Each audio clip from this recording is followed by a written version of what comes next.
nano granite kitchen স্ল্যাবত লগাইছো white wall tiles লগাইছো 2x4 white matching লগোৱা হৈছে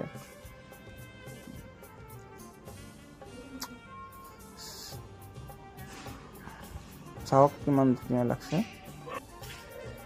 এটো সিংটো বহাই দিছো পুৰা স্মুথ ফিনিশিংত বহোৱা হৈছে সাইড হাফ মোল্ডিং কৰা হয়েছে পেসিংৰ সাইড এৰকম খিড়কিৰ ডিজাইন চাৰো সাইড দি টাইলস লগোৱা হয়েছে পুরা কিচেনটো চাওক কিমান ধুনীয়া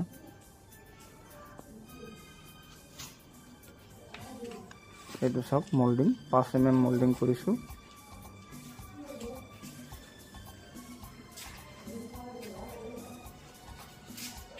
মোল্ডিং কৰিলে বহুত ধুনীয়া দেখা পায়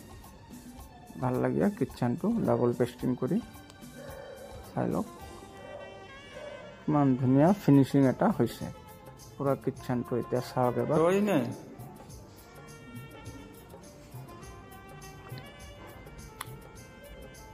কেনেকা লাগছে